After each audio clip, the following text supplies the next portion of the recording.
સુદર્શન શેઠ. સુદર્શન શેઠ પ્રાચીન કાળમાં શુદ્ધ એક પત્ની વ્રતને પાળનારા અસંખ્ય પુરુષો થઈ ગયા છે. એમાંથી સંકટ સહી નામાંકિત થયેલો સુદર્શન નામનો એક સત્પુરુષ પણ છે. પ્રાચીન કાળમાં શુદ્ધ એક પત્ની વ્રતને પાળનારા અસંખ્ય પુરુષો થઈ ગયા છે. એમાંથી સંકટ સહી નામાંકિત થયેલો સુદર્શન નામનો એક સત્પુરુષ પણ છે. પૂર્વે એવા અસંખ્યાત પુરુષો થઈ ગયા એક પત્ની વ્રતને પાળનારા. એમાં વિવેચનનો બ્રહ્મચારીએ એમ કહ્યું કે આ સુદર્શન નામના એક મહાપુરુષની આ કથા છે. એના નામ પ્રમાણે એનામાં ગુણ હતા. સુદર્શન એટલે સમ્યક દર્શન, એટલે જેને ભગવાનના વચનોમાં પૂર્ણ શ્રદ્ધાથી, સમ્યક શ્રદ્ધાથી જે યુક્ત હતો એવા સુદર્શન એટલે યથા નામા તથા ગુણા, જેવુંનું નામ તેવા જ એનો ગુણો હતા. તે એના નામ પ્રમાણે એનામાં ગુણ હતા. મહાવીર સ્વામી કરતાં પણ વધારે પ્રાચીન કાળની આ કથા છે. એટલે ભગવાન મહાવીરથી પણ ઘણા પહેલાંની આ વાત છે. ભગવાન મહાવીર સ્વામી કરતાં પણ વધારે પ્રાચીન કાળની આ કથા છે. તે વખતમાં અનેક પત્ની કરવામાં દોષ નહોતો, છતાં સુદર્શન શેઠ શુદ્ધ એક પત્ની વ્રતવાળો હતો. જેમ કે ભગવાન મહાવીરના સમયમાં પણ શાલીભદ્ર ને 32 સ્ત્રીઓ હતી. એના બનેવી ધનાભદ્ર, તેને પણ 8 સ્ત્રીઓ હતી. એટલે પોતપોતાની શક્તિ પ્રમાણે વધારે પત્નીઓ કરવામાં તે સમયમાં બાદ નહોતો, કોઈ એવો નિયમ નહોતો. છતાં પણ સુદર્શન શેઠ તો એક પત્ની વ્રતવાળો જ હતો. વિષયાશક્તિ જેને ઓછી હતી, તેથી તે એક પત્ની વ્રતવાળો હતો. એ એનો મોટો ગુણ હતો. સુદર્શન ધર્માત્મા હતો. તેથી રાણીને પણ તેને ઉપદેશ આપ્યો. એ વાત આગળ આવશે. પ્રાચીન કાળમાં શુદ્ધ એક પત્ની વ્રતને પાળનારા અનંત કાળ વહી ગયો. તેમાં એક પત્ની વ્રતને પાળનારા પણ અસંખ્ય પુરુષો થઈ ગયા. એમાંથી સંકટ સહી કેટલી બધી એને તકલીફ પડશે, મુશ્કેલી આવશે. છતાં પણ તે મુશ્કેલીઓનો સામનો કરીને નામાંકિત થયેલો સુદર્શન નામનો તેમાં એક સત્પુરુષ પણ છે. એ કોણ હતો? તો કે ધનાઢ્ય, સુંદર મુખમુદ્રાવાળો, કાંતિમાન અને મધ્ય વયમાં હતો. પોતે ઋષભદાસ શેઠ ચંપાપુરી નગરીમાં દધીવાહન નામના રાજા છે. તે જ નગરમાં ઋષભદાસ નામનો શેઠ છે.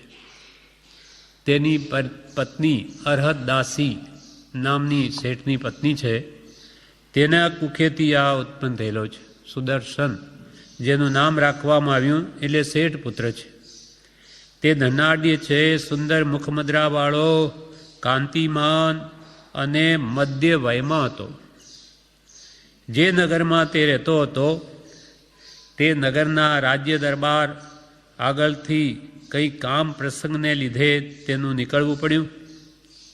એ જ્યારે ત્યાંથી નીકળ્યો ત્યારે રાજાની અભયા નામની રાણી પોતાના આવાસના ગોખમાં બેઠી હતી.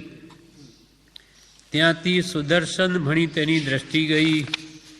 તેનું ઉત્તમ રૂપ અને કાયા જોઈને તેનું મન લલચાયું. એક અનુચરી મોકલીને કપટ ભાવથી નિર્મળ કારણ બતાવીને સુદર્શનને ઉપર બોલાવ્યો. કેટલાક પ્રકારની વાતચીત કર્યા પછી અભયાએ સુદર્શનને ભોગ ભોગવવા સંબંધીનું આમંત્રણ કર્યું. સુદર્શને કેટલોક ઉપદેશ આપ્યો તો પણ તેનું મન શાંત થયું નહીં. છેવટે કંટાળીને સુદર્શનને યુક્તિથી કહ્યું, બહેન, હું પુરુષત્વમાં નથી. તો પણ રાણીએ અનેક પ્રકારના હાવભાવ કર્યા. એ સઘળી કામ ચેષ્ટાથી સુદર્શન ચડ્યો નહીં. એથી કંટાળી જઈને રાણીએ તેને જતો કર્યો. અહીંયા આ વાત સંક્ષેપમાં કૃપાલદેવ અત્રે લખી છે. શાસ્ત્રોમાં કથાનુયોગમાં એનો વિસ્તાર છે. તેમાં આ બધું કેમ થયું એના પાછળનું કારણ બતાવ્યું છે કે મૂળ તો આ દધીવાહન રાજાની રાણી છે અભયા રાણી. ચંપાનગરીના રાજા દધીવાહનની રાણી છે. તેની દાસી કપિલા છે. હવે દાસી કપિલાનો પતિ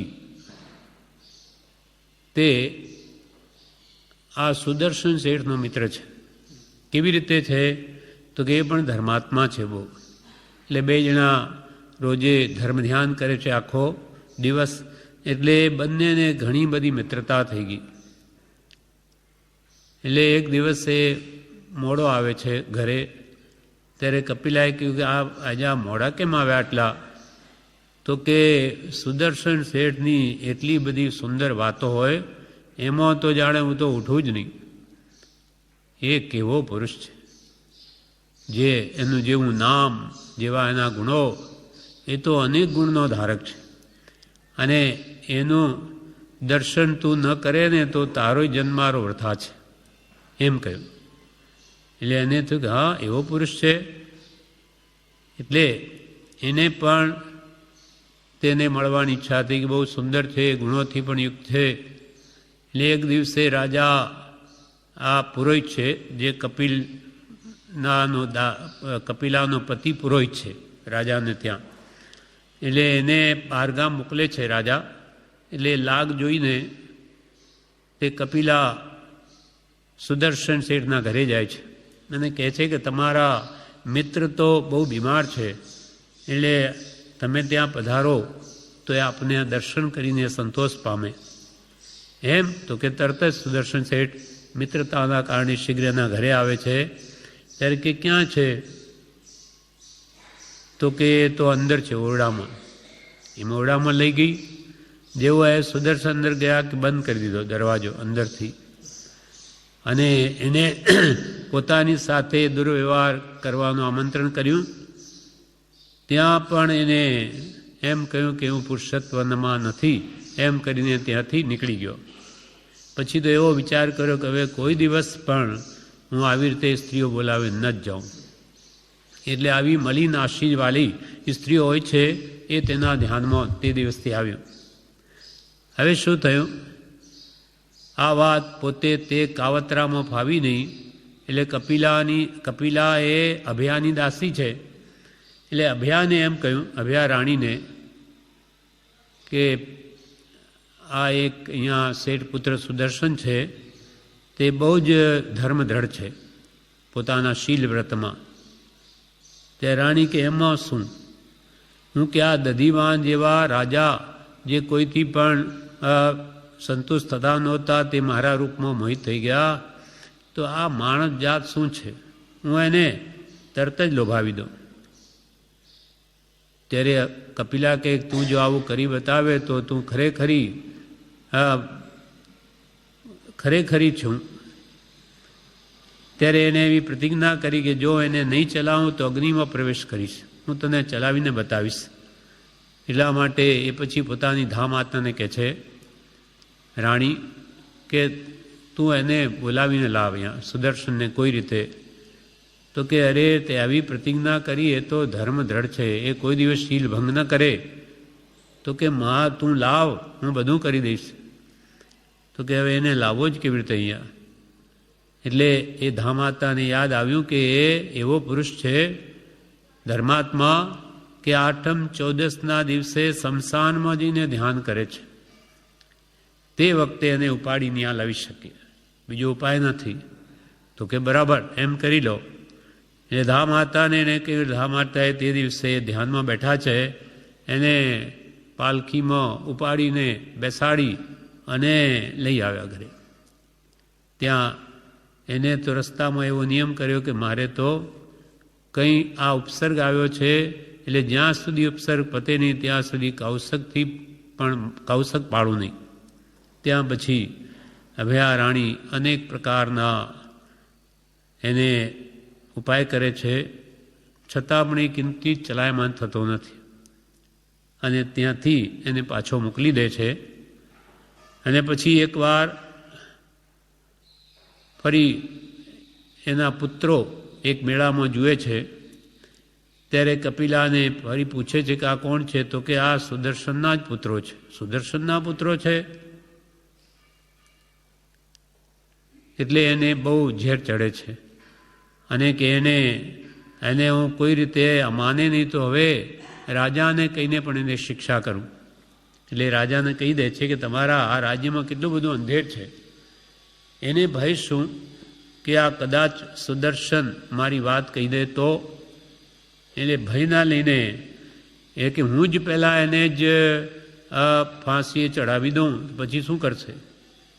એટલે તમારા રાજ્યમાં આવું અંધેર, અંતઃપુરમાં પણ આવા પુરુષો પ્રવેશ કરી શકે અને કંઈ તમારી શું દેખભાળ છે?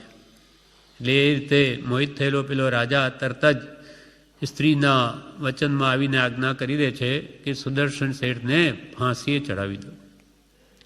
અને એટલે એમને કાલી મેસ લગાડી, મોઢા પર ગધેડા પર ઊંધે બેસાડી અને ફૂટે ઢોલ વગાડતે આખા ગામનો ચોફેર ફેરવી અને ફાંસી ચડાવવા માટે લઈ જાય છે. તે વખતે મનોરમા શેઠની સ્ત્રી સુદર્શનની એ બધું પોતાના મહેલમાંથી ઘરમાંથી જોઈને થાય છે કે ઓહો, આ પુરુષ કોઈ દિવસ આવું કાર્ય કરે જ નહીં. એની પત્નીને દ્રઢપણે છે કોઈ દિવસ ન કરે, આ બધું કોઈ પણ કર્મનો ઉદય આવ્યો છે એટલે એ તો ભગવાન આગળ કાયસર કરીને બેસી ગઈ કે જ્યાં સુધી આ કલંક દૂર ન થાય ત્યાં સુધી કૌશક પારું નહીં. ત્યાં શાસન દેવી એ સપનામાં એમ કહ્યું એને, ત્યાં આવું આકાશવાણી થઈ કે તું ફિકર કરમાં, હું બધું ઠીક કરીશ. એટલે ફાંસીએ જેવો એને ચડાવ્યો કે તરત જ ત્યાં સૂડી ફીટીને જળહળતું સોનાનું સિંહાસન બની ગયું અને તેના પર સુદર્શન શેઠ બિરાજમાન છે. એટલે પછી ત્યાં તપાસ ચાલી કે આમ કેમ થયું. રાજા પણ ત્યાં આવ્યા અને સુદર્શનને લઈ ગયા કે અસલ વાત કહો. કે અસલ વાત તો આ રીતે છે, એણે મને બોલાવ્યો, અનેક આજીજી કરી, મેં ના પાડી એટલે એનું આ પરિણામ છે. ત્યારે પછી રાજાએ એને રાણી અને કપિલાનું નાક અને કાન કાપી નાખી અને બેને દેશવટો આપી દીધો, ગામમાંથી કાઢી નાખ્યા. એ રીતે બન્યું. પણ હવે આમ બન્યું એટલે આગળ જતાં પણ એ પટનામાં જઈને બે રહે છે. સુદર્શન શેઠ તો આવું જગતનું સ્વરૂપ જાણી દીક્ષા જ લઈ વૈરાગ થઈ ગયો કે આ સંસારમાં શું રહેવું. ઘડીકમાં શેઠ પણ ઘડીકમાં આવી ફાંસીની શિક્ષા, ત્યાં હવે તો શીઘ્ર મુક્તિ જ મેળવી, એમ કરીને એને સંસારનો ત્યાગ કરી અને દીક્ષા લીધી. હવે ફરતા ફરતા એ જ પટનામાં સુદર્શન શેઠ મુનિ અવસ્થામાં જઈ ચઢે છે. ત્યાં જંગલમાં ધ્યાનમાં ઊભા છે ને ત્યાં આ કપિલા અને અભયા પોતે જ આવું કાવતરું કર્યું. પણ ત્યાં પણ કદાચ ભય લાગ્યો હોય કે અહીંયા પણ અમે આ છીએ ને આ સુદર્શન અમારી વાત કરી દેશે તો, એટલે એમને રાત્રે સ્મશાનમાં ધ્યાનમાં ત્યાં જઈને એમને લાકડા ખડકીને ત્યાં જીવતા જ બાળી નાખ્યા. પણ સુદર્શન શેઠ ક્ષમા ધારણ કરી તે સમયે ક્ષપક્ષણી માંડી કેવળ જ્ઞાન પ્રગટાવી અને અંતગઢ કેવળી થયા, અંતકૃત કેવળી, સીધા જ મોક્ષે પહોંચી ગયા. એ આ કૃપાલદેવ આ જ કથા કહે છે કે સુદર્શન શેઠ ધર્મ કેવા દ્રઢ છે અને શીલ વ્રત પ્રાણ જતા કરે પણ ભલે પણ મૃત્યુ થાય તો ભલે, પણ વ્રતભંગ તો ન જ કરવું. એવું જ એનું દ્રઢત્વ છે. એટલા માટે આ કથા કૃપાલદેવે આપણને કહી કે ધનાઢ્ય સુંદર મુખમુદ્રાવાળો તે નગરમાં જતાં રાણીએ તેને જોયો અને એના રૂપ અને કાયા પર મોહિત થઈ તેનું મન લલચાયું. અનુચરીને મોકલીને કપટ ભાવથી તેને બોલાવ્યો અને અનેક પ્રકારની આજીજી કરી, પણ તે સુદર્શન શેઠે એની એક પણ યુક્તિને ફાવા દીધી નહીં અને કહ્યું, બહેન, હું પુરુષત્વમાં નથી. તો પણ રાણીએ અનેક પ્રકારના હાવભાવ કર્યા. એ સઘળી કામ ચેષ્ટાથી સુદર્શન ચલ્યો નહીં. એથી કંટાળી જઈને રાણીએ તેને જતો કર્યો. એકવાર એ નગરમાં ઉજાણી હતી, તેથી નગર બહાર નગરજનો આનંદથી આમ તેમ ભમતા હતા. ધામધૂમ મચી રહી હતી. સુદર્શન શેઠના 6 દેવકુમાર જેવા પુત્રો પણ ત્યાં આવ્યા હતા. અભયા રાણી કપિલા નામની દાસી સાથે ઠાઠમાઠથી ત્યાં આવી હતી. સુદર્શનના દેવ પુતળા જેવા 6 પુત્રો તેના જોવામાં આવ્યા. દેવ જેવા આવા સુદર્શનના 6 પુત્રો ત્યાં આ કૌમુદી ઉત્સવ હતો. તેમાં રાજાએ કીધેલું, બધા ત્યાં આવજો. એટલે ત્યાં એ પણ ગયેલા, તો આવા દેવ પુતળા જેવા 6 પુત્રો તેના જોવામાં આવ્યા. એટલે કપિલાને તેણે પૂછ્યું, આવા રમ્ય પુત્રો કોના છે? આવા સુંદર કોના પુત્રો છે? ત્યારે કપિલાએ સુદર્શન શેઠનું નામ આપ્યું. સુદર્શન શેઠના પુત્રો છે. એ નામ સાંભળીને રાણીની છાતીમાં કટાર ભોંકાઈ, તેને કારી ઘા વાગ્યો. એટલે કે મને તો એને છેતરી, મને તો કે હું પુરુષત્વમાં નથી એમ કહીને ત્યાંથી એ છૂટી ગયા દરબારમાં. રાજ દરબાર રાણીબાસને લાવી દીધો છતાં, અને આના પુત્રો છે જે મને છેતરી. એટલે કે એને જાણે છાતીમાં કટાર ભોંકાઈ હોય એવો કારી ઘા વાગ્યો. સગળી ધામધૂમ વીતી ગયા પછી માયા કથન ગોઠવીને અભયાએ અને તેની દાસીએ મળી રાજાને કહ્યું. માયા કથન એટલે જૂઠી વાતો ગોઠવી અને રાણીએ રાજાને કહ્યું, તમે માનતા હશો કે મારા રાજ્યમાં ન્યાય અને નીતિ વર્તે છે. દુર્જનોથી મારી પ્રજા દુઃખી નથી, પરંતુ એ સઘળું મિથ્યા છે. રાજા અને રાણીએ કહ્યું, માયાથી જૂઠી વાતો ગોઠવીને કહ્યું કે તમે તો એમ માનશો હશો કે મારા રાજ્યમાં તો ન્યાય વર્તે, નીતિ વર્તે અને દુર્જનોથી મારી પ્રજા દુઃખી નથી, પરંતુ એ સઘળું મિથ્યા, બધું જ ખોટું છે. અરે અંતઃપુરમાં પણ દુર્જનો પ્રવેશ કરે ત્યાં સુધી હજુ અંધેર છે. શાસ્ત્રોમાં કહ્યું છે, તિર્યા ચરિત્રમ પુરુષસ્ય ભાગ્યમ દેવો ન જાનાતિ કુતો મનુષ્ય. સ્ત્રીઓનું ચરિત્ર, પુરુષનું ભાગ્ય દેવો પણ નથી જાણતા તો મનુષ્યો શું જાણે? તિર્યા ચરિત્રમ, તિર્યા એટલે સ્ત્રી, પુરુષસ્ય ભાગ્યમ, પુરુષનું ભાગ્ય દેવો ન જાનાતિ કુતો મનુષ્ય. દેવ પણ નથી જાણતા તો મનુષ્યો ક્યાંથી જાણે? એટલે એ માયા કરીને પોતાના પતિ રાજાને કહે છે કે અંતઃપુરમાં પણ એટલે રાણીવાસમાં પણ દુર્જનો પ્રવેશ કરે ત્યાં સુધી તો હજુ તમારા રાજ્યમાં અંધેર છે. અમારા અંતઃપુરમાં માણસ બેસી જાય તો પછી બીજા સ્થળ માટે તો પૂછવું પણ શું? ચોરી ઓરથી ના ચોરી કરે બધું પોતે અને ટોપલું નાખે બીજા ઉપર.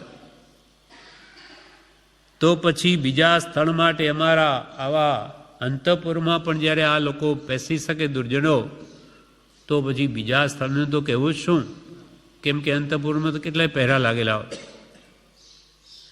તો પછી બીજા સ્થળ માટે પૂછું પણ શું?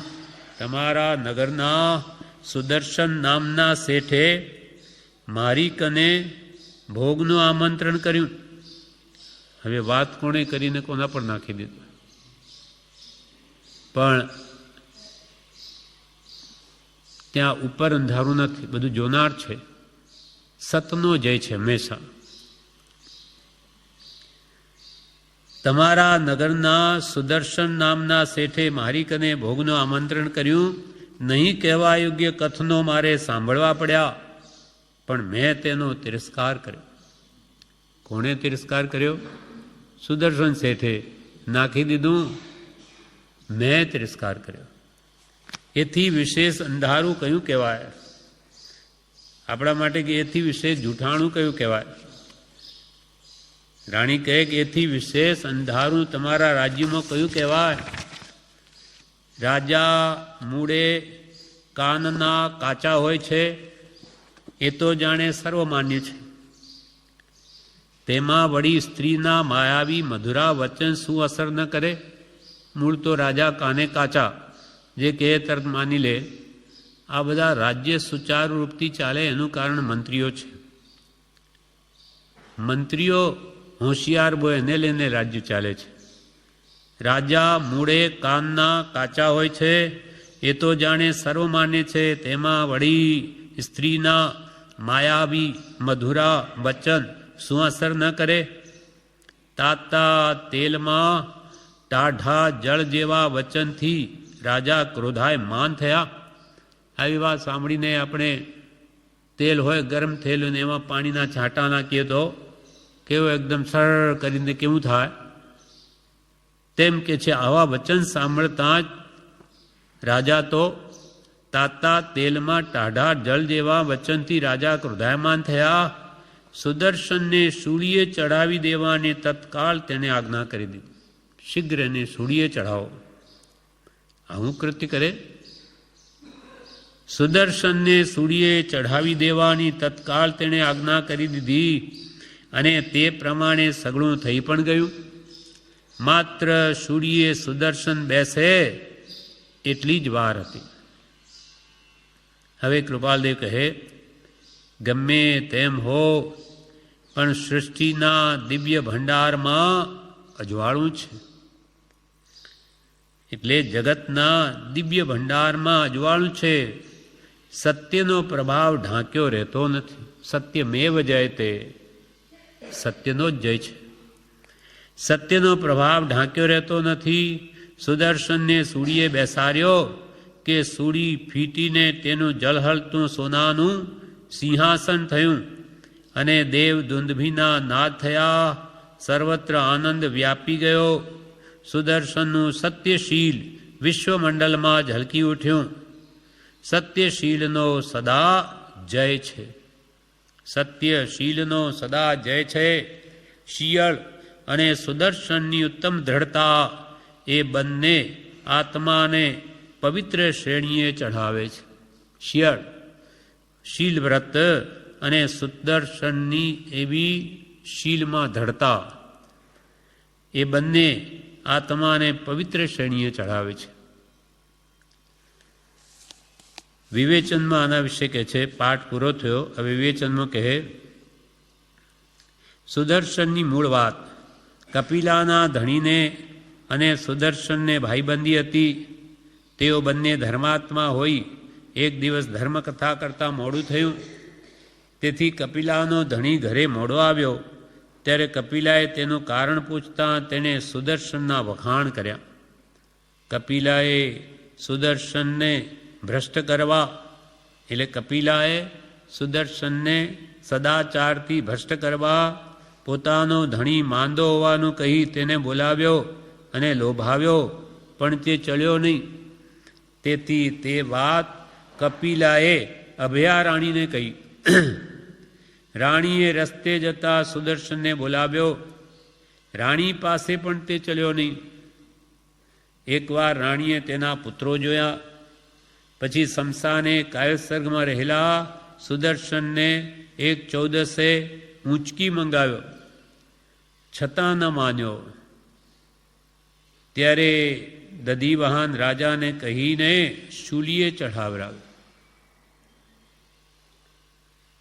ત્યાં સૂળીનું સિંહાસન થયું. પછી રાજાએ અભયાને અને કપિલાને નાક કાન કાપી કાઢી મૂક્યા.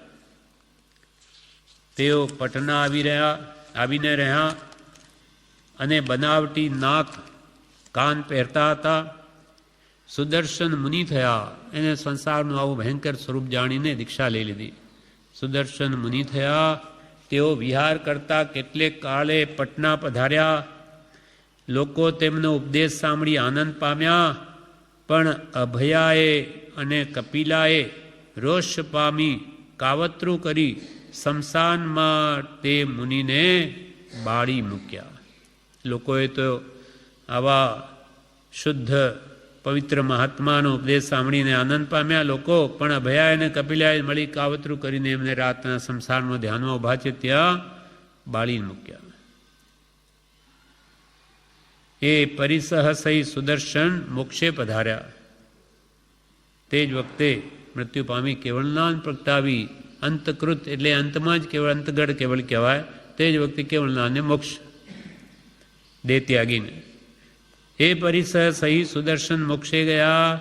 અનેક સંકટ રાણીએ અને કપિલાએ આપ્યા છતાં અડોલ રહી મોક્ષે ગયા.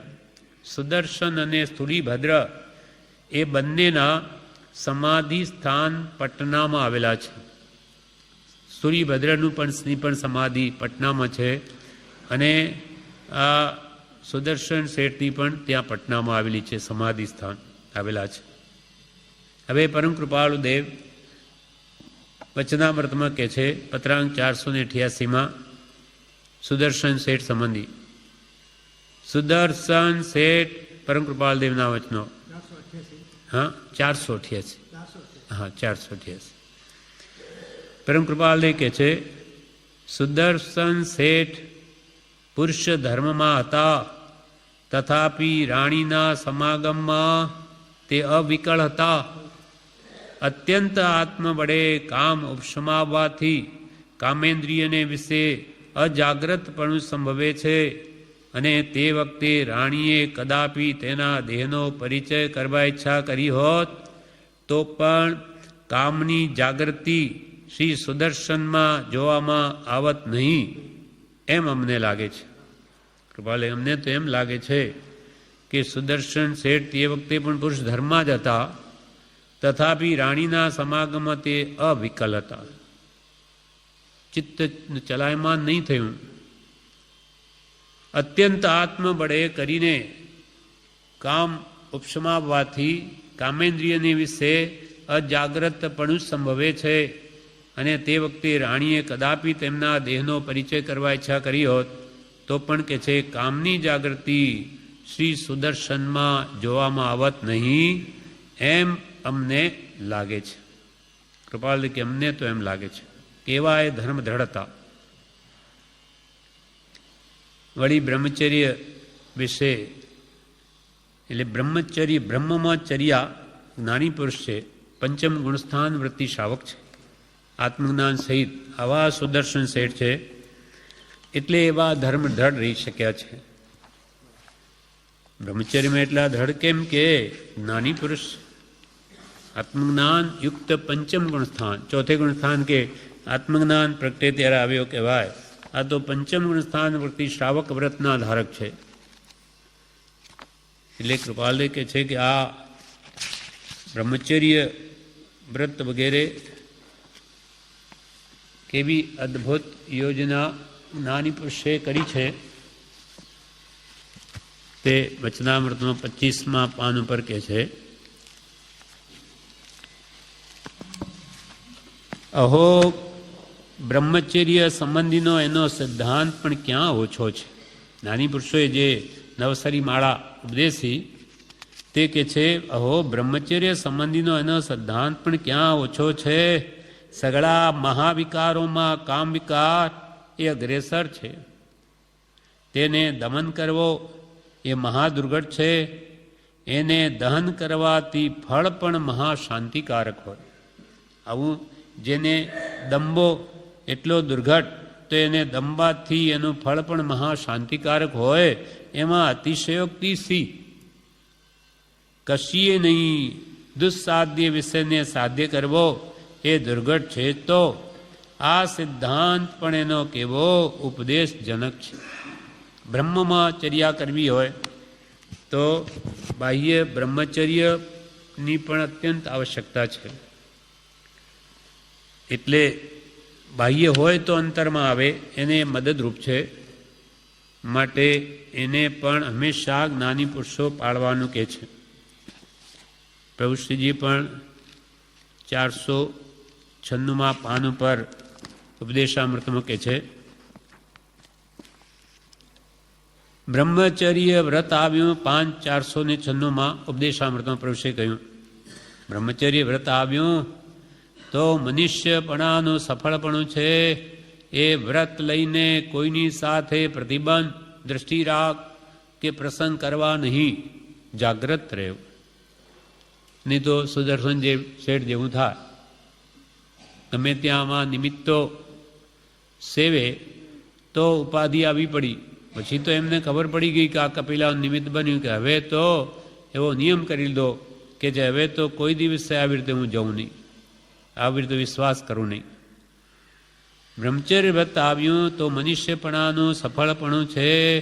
તે વ્રત લઈને કોઈની સાથે પ્રતિબંધ કરવો નહીં, વિશેષ પરિચય રાખવો નહીં, દ્રષ્ટિ રાગ કે પ્રસંગ કરવા નહીં, જાગ્રત રહેવું. કદી એ વ્રત લઈ ભાંગવાનો પ્રસંગ આવે ત્યારે પેટમાં કટાર મારી કે ઝેરનું પવાલું પીને મરી જવું, પણ વ્રત ભાંગવું નહીં, આટલો ટેક રાખવો. વ્રત લઈને ભાંગે તો નરકની ગતિ થાય. વ્રત લઈને ભાંગે તો નરકની ગતિ થાય. આ વ્રત પાળવાથી પાત્રતા, સમકીત વગેરે આવશે. કેમ કે તમને ખબર નથી, પણ જેની સાક્ષીએ વ્રત લીધું છે તે પુરુષ સાચો છે. માટે દુપચકાણ નથી, પણ સુપચકાણ છે. જાણીને આપેલું છે. લક્ષ્ય એક આત્માર્થનો રાખવો. બ્રહ્મચર્ય વ્રત પાળવું, પણ લક્ષ્યનો આત્માર્થ છે. મારા આત્માના કલ્યાણ માટે કરું છું, બતાવવા માટે નહીં. અને એ વ્રત લીધા પછી પ્રતિબંધ ઘટાડવા, દ્રષ્ટિરાગ કરવાની, જાગૃતિ રાખવી. ભાંગવાનો પ્રસંગ આવે તો ઝેરનું પવાલું પીને મરી જવું, પેટમાં કટાર મારીને પણ વ્રત ભાંગવું નહીં. દેમ કૃપાલદેવના પ્રસંગમાં આવે છે મણિબેન કાવીઠાના. આવો પ્રસંગ આવ્યો તો કૂવામાં પડીને મરી ગયા, પણ વ્રત ન ભાંગ્યું. આટલો ટેક રાખવો. વ્રત લઈને ભાંગે તો નરકની ગતિ થાય, અને પાળે તો પાત્રતા સમકિતની આવે, સમ્યક દર્શન થાય એવી યોગ્યતા આપે છે. બ્રહ્મ એટલે આત્મા, એમાં ચર્યા કરવી હોય તો આ પાત્રતા માટે બાહ્ય બ્રહ્મચર્ય આવશ્યક છે. એટલે કૃપાલુ કે યોગ્યતા માટે બ્રહ્મચર્ય એ મોટું સાધન છે, અને અસત્સંગ એ મોટું વિઘ્ન છે. બ્રહ્મચારી માટે અસત્સંગ એ મોટું વિઘ્ન છે. કેમ કે તેને ખબર નથી બ્રહ્મચર્ય વ્રત લેનારી, પણ જેની સાક્ષીએ વ્રત લીધું તે પુરુષ સાચો છે. માટે દુપચખાણ નથી, પણ સુપચખાણ છે. જાણીને આપેલું છે. લક્ષ્ય એક આત્માર્થનો રાખવો. આ કરીએ છે તે મારા આત્માના કલ્યાણ માટે કરું છું, એ લક્ષ્ય કૃપાલય કહે છે કે ખાસ રાખો. વળી ઉપદેશામૃતમાં 391 પાન ઉપર કે છે, પ્રભુશ્રી કહે છે, સત અને શીલ એ જ કર્તવ્ય છે. શીલ વ્રત મહાવ્રત છે. સંસારને કાંઠે આવી પહોંચેલાને તે પ્રાપ્ત થાય છે. દેહ પડી જાય તો ભલે, દેહ જતો હોય તો જવા દેવો, પણ બ્રહ્મચર્ય પાળવું. વૃદ્ધાવસ્થામાં પણ એ વ્રત આવે તો મહાભાગ્ય સમજવું. તેની દેવની ગતિ નિશ્ચય થાય છે. સત અને શીલ એ જ કર્તવ્ય છે. પ્રભુ કે આશ્રમનો પાયો સત અને શીલ છે. સત એટલે આત્મા, શીલ એટલે મુખ્યત્વે બ્રહ્મચર્ય, સદાચાર છે. આ ચારો પ્રથમો ધર્મ. એટલે આ ભૂમિકા છે. સત પ્રાપ્ત કરવું છે, આત્માને ઓળખવો છે, પ્રાપ્તિ કરવી. તો આ જો શીલ હોય, સદાચાર હોય તો એ સરળ બની જાય છે. સત અને શીલ એ જ કર્તવ્ય છે. શીલ વ્રત મહાવ્રત છે. સંસારને કાંઠે કિનારે આવી પહોંચેલા ને તે પ્રાપ્ત થાય છે. માટે કે છે દેહ પડી જાય તો ભલે, દેહ તો પડવાનું છે એક દિવસે, પણ દેહ જતો હોય તો જવા દેવો, પણ બ્રહ્મચર્ય પાળવું. વૃદ્ધાવસ્થામાં પણ એ વ્રત આવે તો મહાભાગ્ય સમજવું. વૃદ્ધાવસ્થામાં પણ એ વ્રત આવે તો મહાભાગ્ય સમજવું. તેની દેવની ગતિ નિશ્ચય થાય છે. આવા કેમ કે વ્રતિની સહેજે દેવગતિ થાય, એટલે પ્રભુ કે તેની દેવગતિ તો સહેજે થાય છે, પણ દેવગતિ માટે વ્રત પાળવું નથી. પણ આત્માનો એ સ્વભાવ નથી. આત્મા તો સમ રમનારો છે, પરમ રમનારો નથી. માટે એવી જે અનાદિની મિથ્યા ટેવ પડી ગઈ છે એનાથી એને છોડાવવો છે. અને રાગનું મુખ્ય કારણ હોવાથી એનો ત્યાગ ઉપદેશ્યો છે. રાગ વિના એ થાય એમ નથી. વળી પ્રભુશ્રીજી 243માં પાન ઉપર કહે છે, સર્વથી શ્રેષ્ઠ મનુષ્ય ભવ પામીને બધાએ અવશ્ય મૂળ પગ ભરવો. સર્વથી શ્રેષ્ઠ આ માનવ દેહ છે, એ પામીને બધાએ, સર્વ લોકોએ, બધાએ અવશ્ય મૂળ પગ ભરવો. પર સ્ત્રીનો ત્યાગ કરવો, તેમાં વળી ચોથું મહાવ્રત મોટું કીધું, તે માટે તૈયાર થઈ જવું.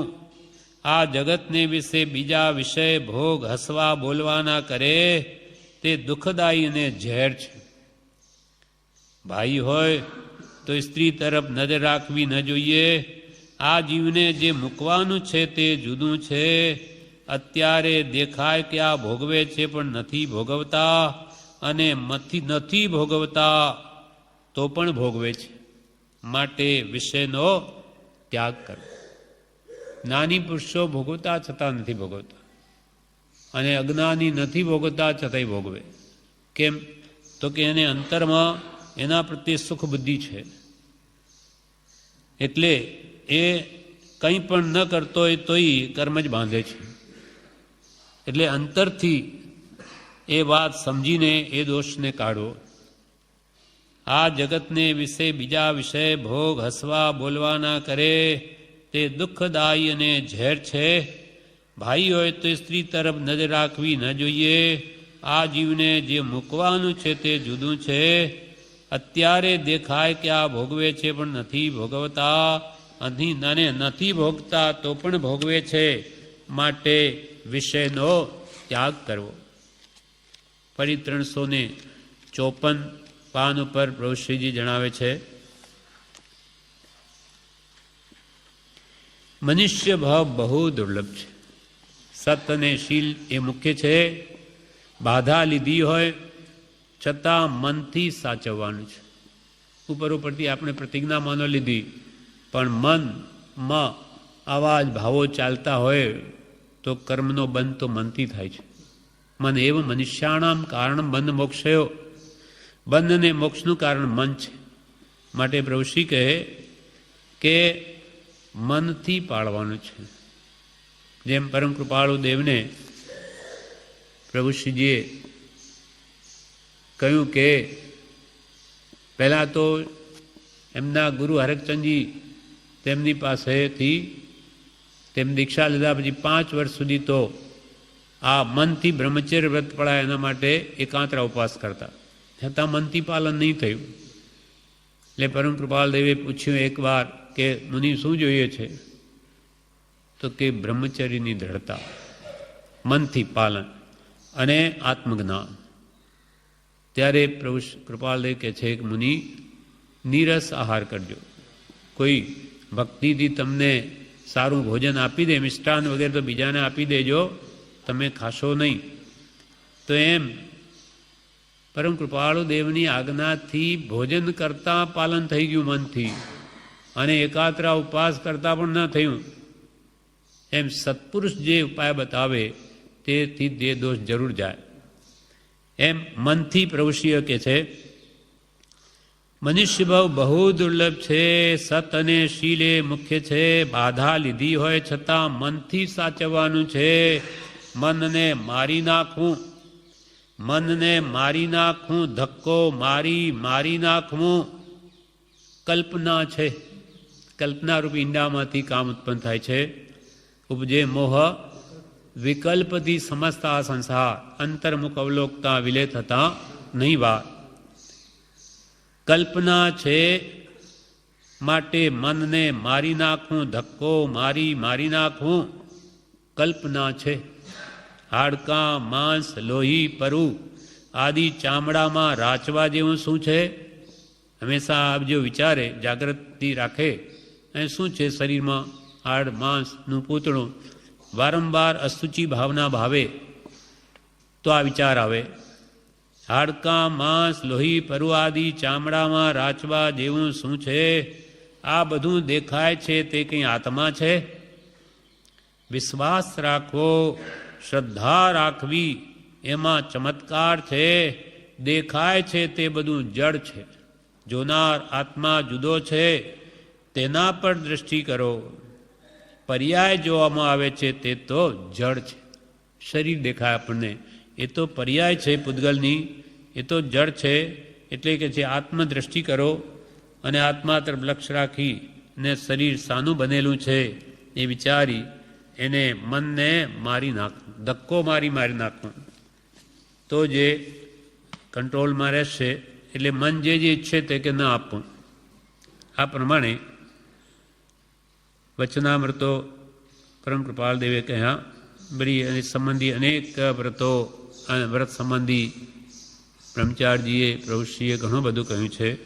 યથાવસરે લઈશું. હવે ફરી આ સુદર્શન શેઠનો પૂરો ભાવ શું હતો તે પણ કહ્યું છે કે સુદર્શન શેઠનો જીવ આગલા ભાવમાં, એ જ આગલા ભાવમાં, એનાથી પહેલા ભાવમાં જ ગોવાળ હતો. હા, બદ્રિક જીવ આ શેઠની દાસીનો જ પુત્ર હતો. ઋષભદાસ શેઠની દાસીનો જ પુત્ર. હવે એની ભેંસો ચરાવે, જંગલમાં લઈ જાય. તો જંગલમાં ત્યાં એક દિવસ એ ભેંસો લઈને ગયો. ત્યાં એક મહાત્મા ધ્યાનમાં બેઠા છે. ઠંડી બહુ પડે એટલે એને થયું કે આ દિગંબર મહાત્મા, એને ઠંડી ન લાગે? કેટલી બધી ઠંડી, એ કેવી રીતે સહન કરતા હશે? અને ત્યાં એ પ્રમાણે એ વિચાર કરતો કરતો પાછો ફરે છે. અને મહાત્મા પ્રત્યે એને બહુ પ્રેમ આવે છે કે આ કેવા મહાત્મા, આવી ઠંડી અને આવું ધ્યાન કરે, કેટલું ઉત્તમ કાર્ય છે, કેવું આ સુંદર કરે છે. એમ વિચારતો જાય છે. આખી રાત પણ એને વિચાર આવ્યા કરે કે રાત્રે વિશેષ ઠંડી પડી તો આ મહાત્માનું શું થતું હશે, એ કેવી રીતે ઠંડી સહન કરતા હશે. એટલો બધો એને પ્રેમ આવ્યો કે એમનું શું થતું હશે. એ સવારમાં વહેલો ઉઠી ભેંસો લઈને ગયો કે મહાત્માનું શું થયું હશે. ત્યાં લઈને ત્યાં આવે છે. એટલામાં તો એ મહાત્માએ તે સમય પૂરો થયો, સૂર્યોદય થયો એટલે કૌશક પાર્યો અને નમો અરિહંતાણમ, ઓમ નમો અરિહંતાણમ એમ કરીને ઉડી ગયા. હા, એ ચારણ મુનિ હતા. આકાશમાં ઉડી ગયા. એટલે ગોવાળને એમ થયું કે ઓહો, આ આકાશમાં ઉડવાનો મંત્ર છે. કે આકાશમાં ઉડવું હોય તો ઓમ નમો અરિહંતાણમ એ એને મનમાં થયું. એટલે બસ એ રટ્યા જ કરે છે. આ બસ આકાશમાં ઉડવાનું ભૂલી ન જાઉં. એટલે ઘરે ગયો, ચાલતા ઘરે પણ ઓમ નમો અરિહંતાણ, ઓમ નમો અરિહંતાણ. શેઠે આ સાંભળ્યું કે અરે તારા જેવા રાંકના હાથમાં આ આવ્યું ક્યાંથી? આ શબ્દો તારે ક્યાંથી જાણવા મળ્યા? તો કંઈ જંગલમાં ગયા, ત્યાં એક મહાત્મા હતા, એમ ઓમ નમો અરિહંતાણ કરીને ઉડી ગયા. તો આ ઉડવાનો મંત્ર છે. ત્યારે શેઠ ઋષભદાસ શું કહે કે રે આ તો ઉડવાનો જ મંત્ર નહીં, આ તો સ્વર્ગ અને મોક્ષ પ્રાપ્તિનો મંત્ર છે. એનાથી તો બધી જ વસ્તુ આપણને મળે, સ્વર્ગ મળે, મોક્ષ મળે. પણ એમ નહીં કહ્યું કે એનાથી ન ઉડાય. એ તો કંઈક ઉડવાનો મંત્ર શું, પણ એથી તો સ્વર્ગને મોક્ષ પણ મળે. એટલે એને વિશેષ ભાવ છે. હો, એવો મંત્ર. અને જો આખો આ નવકાર મંત્ર આખું છે એટલે એને આખું શીખવાડ્યું, એને પ્રેમથી ગ્રહણ કર્યું. હવે આખો દિવસે રટણ કર્યા કરે, જ્યારે જુઓ ત્યારે મંત્ર જ બોલ્યા કરે. પ્રભુ શિક્ષણ બાળા ભોળાનું કામ થઈ જાય. એટલે એને શું થયું, પછી ત્યાં એકવાર ફરી ભેંસો લઈને ચરાવવા જાય છે, એટલામાં નદીમાં પૂર આવ્યું. એટલે ભેંસો તો તરીને પેલી પાર નીકળી ગઈ અને ત્યાં જઈને બીજાના ખેતરમાં ખાવા લાગી. એમનું અનાજ જે કંઈ ઉગેલું ધાન હશે, એટલે કિનારે ઉપર ઊભો વિચાર કરે છે ગોવાળ કે આ ભેંસો બીજાનું ખેતર ખાઈ જાય છે અને મારા શેઠને ઠપકો મળશે. કાલે ઉઠીને કહેશે કે આ તમારો કેવો ગોવાળ કે એને દેખભાળે ન રાખી મારું ખેતર બધું ખાઈ ગયા, અથવા આ ઠપકો મળે એટલે હું એમ કરું કે પેલો મારી પાસે ઉડવાનો મંત્ર તો છે જ, એટલે હું આ બોલીને ઉડું અને પેલી પાર જઈ ભેંસોને રોકી લઉં, એટલે પછી બીજાના ખેતરમાં બગાડ કરે નહીં. એટલે એણે શું કર્યું, નદી કિનારે ઊભો રહી ઓમ નમો હરિહંતાણમ એમ કરીને સીધી ડૂબકી મારી કે બસ જાણે ઉડી જઈશ. ઉડે ક્યાંથી? એ તો પડ્યો સીધો નદીમાં. અને જેવો પડ્યો કે ત્યાં એક ખીલો હતો, એને માથામાં વાગ્યો અને તત્ક્ષણ તેનું મૃત્યુ થઈ ગયું ત્યાં જ. પણ ભાવ શું હતો? ઓમ નમો હરિહંતાણ, ઓમ નમો હરિહંતાણ, એના જ ભાવ એને ચાલતા હતા. તે એવા ઉત્તમ લેશ્યાના કારણે મરીને આ જ શેઠ ઋષભદેવ શેઠ, જેનો એ ગોવાળ છે, ગાયો ચરાવે, એની જ પત્નીના કુખે ઉત્પન્ન થયો. અને હવે ઋષભદાસ શેઠનો જે નોકર હતો તે હવે બની ગયો એમનો જ પુત્ર. તેનું નામ ઉત્તમ, એને સપનો આવ્યા સારા શેઠાણીને, અરહત દાસી એનું નામ. એટલે પછી એનું નામ જ સુદર્શન રાખ્યું કે મને અનેક સુંદર સ્વપ્નોના દર્શન થયા, એટલે કોઈ આ મહાત્મા છે, મહાપુરુષ, એને લાગ્યું. એમ કરીને એનું નામ જ સુદર્શન રાખવામાં આવ્યું. અહીંયા આપણે શું જોવાનું છે કે આપણને જેમ પ્રભુશ્રીજી કે બ્રહ્મચારીજી નિરંતર શું કહે, સ્મરણ મંત્રનું નિરંતર ધ્યાન કરો, રાત દિવસ સહજાત્મ સ્વરૂપ પરમ ગુરુ, સહજાત્મ સ્વરૂપ પરમ ગુરુ. આ એનું ફળ. ગુરુ આજ્ઞાએ આવા મંત્રનું ધ્યાન કરે તો શું ન મળે? એને સાચા ભાવથી એક લીટી તે મંત્ર માનીને રટ રટ કરી તો ક્યાં ગોવાળ ને ક્યાં શેઠ પુત્ર જ નહીં, તે જ ભાવમાં મુક્તિ, મોક્ષે પણ ચાલ્યો ગયો. એવી જ વાત એકવાર બનેલી સુનામમાં બ્રહ્મચારીના પ્રસંગમાં છે. બ્રહ્મચારીજી એક જણને મંત્ર આપવા લાગ્યા, ત્યારે બીજા કે જોજો આ તો ગાંડો છે. એટલે એને શું મંત્ર તમે આપો મત, આ તો ગાંડો છે. ત્યારે બ્રહ્મચારી શું કહે કે આવા જીવોનું જ કામ થઈ જાય. નાની જાણે છે કે એમાં શું એ જીવ કેવો છે અંતરથી, આપણને ગાંડો લાગે. એણે તો પકડ્યું, પછી ખાય પીએ હરે ફરે જ્યાં હોય તે બ્રહ્મચારીજી આપે મંત્ર સજાત્મ સ્વરૂપ પરમ ગુરુ, સજાત્મ સ્વરૂપ પરમ ગુરુ બોલ્યા જ કરે. તો એને એનું મૃત્યુ પણ, એની માએ પછી કહ્યું કે એની મૃત્યુ પણ એ જ રડતા રડતા થયું. અને તે દિવસે એને એવો ભાવ થયો કે રોજે તો કંઈ સૂતા પહેલાં કરે, તે દિવસે વહેલો ઉઠ્યો અને આજે 3 પાઠમાળા કરી લીધી. કેમ? માએ પૂછ્યું કેમ આજે? તો કે આજે મને એવું ભાવ થયો, હમણાં જ કરી લો.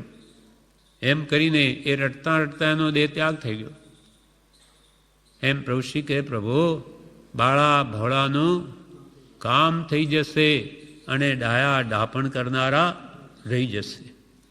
એમાં આ ગોવાળ ભોળિયા લોકો હોય એટલે આ રીતે રટતા એ અહીંયાથી મંત્રના પ્રભાવે સુદર્શન શેઠ બની ગયા.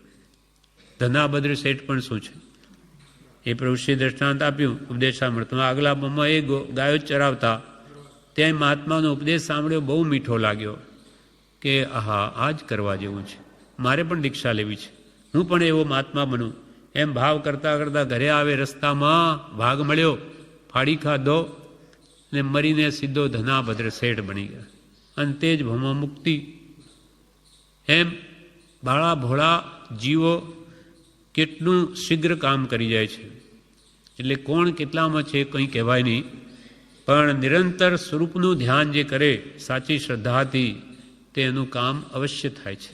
એટલે આપણે આ સુદર્શન શેઠની પાછી એક તો કેવી દશા ગયા ભમો અને મંત્ર પ્રભાવી સુદર્શન શેઠને આ ભમો પણ કેવી ધર્મ દઢતા, કેવી બ્રહ્મચર્યમાં દઢતા, કેવા ઉપસર્ગ તે પણ સહન કરીને એ જ ભમો કેવળ જ્ઞાન પામીને મોક્ષ મેળવી લીધો. એટલે એવી જ ઉત્તમતાના કારણે પરમ કૃપાળુ દેવે કે ભાઈ તમે પણ એના જેવા ધર્મ દઢ થજો, શિયળમાં દઢ થજો, એના માટે આપણને આ દ્રષ્ટાંત કે કથા મોક્ષમાળામાં કૃપાલે લખી છે. આ પ્રમાણે આ સુદર્શન શેઠનો પાઠ પૂરો થયો. વિશેષ પ્રવેશિકામાં આ સંબંધી એક કથા છે, શિયાળ સંબંધી પણ 7 ભાગ છે એના, એટલે એ આપણે નહીં લઈશું. હવે આગળનો પાઠ શિક્ષાપાઠ 34 બ્રહ્મચર્ય વિશે સુભાષિત, એના પછીનું કૃપાલદેવે જે કાવ્ય લખ્યું એ બ્રહ્મચારીજીએ નહીં પરમ કૃપાળુ દેવે આ કાવ્ય લખ્યું તે હવે આવશે. એના પર વિવેચન પ્રભુ શ્રી બ્રહ્મચારીજી વગેરે કરેલું છે, જે આપણે આવતીકાલે લઈશું.